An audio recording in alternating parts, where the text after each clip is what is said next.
নমস্কার বন্ধুরা, কে কোথায় আছেন তাড়াতাড়ি চলে আসুন। আমি এসে গেছি নতুন রেসিপি নিয়ে। এই রেসিপিটা প্রত্যেক দিন আমরা সবাই পাতে নিয়ে থাকি। এটা না থাকলে খাবারটা অসম্পূর্ণ থাকে।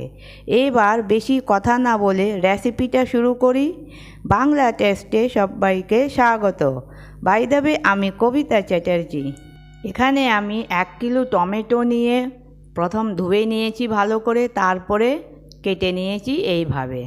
এখানে আমি 100 গ্রাম তেঁতুল এনে প্রথম এটাকে ধুয়ে নিয়েছি, তারপরে পরিষ্কার জলে ভিজিয়ে দিয়েছিলাম। আর তারপরে এখানে নিয়েছি আদা আর কাঁচা লঙ্কা। এগুলিকে সব একসাথে গ্রাইন্ড করব।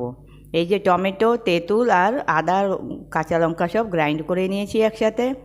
এখন এখানে কড়াইতে ফোড়ন দিচ্ছি। সর্ষে দিয়ে দিয়েছি, দেওয়ার পরে সামান্য একটু হলুদ দিয়ে দিলাম।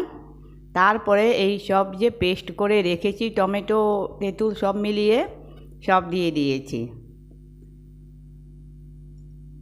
এখন এটাকে নাড়াচাড়া করে নেব একটু ভালো করে।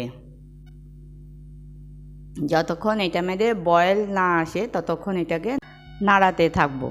এই দেখুন বয়েল এসে গেছিলো আর এটা কতটা গাঢ় হয়ে গেছে। নাড়াতে নাড়াতে এটা অনেকটাই গাঢ় হয়ে গেছে।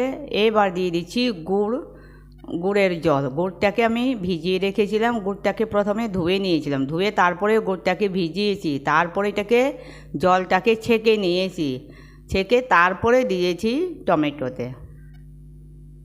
এখন একটু কাজু দিয়ে দিলাম। কাজু দিয়ে আবার কিছুক্ষণ নাড়াবো আর এটা বয়েল হতে থাকবে আস্তে আস্তে, লো টু মিডিয়াম ফ্লেমে। এইভাবে যখন ফুট উঠবে তখনই বুঝতে পারবেন কি চাটনি তৈরি হয়ে গেছে।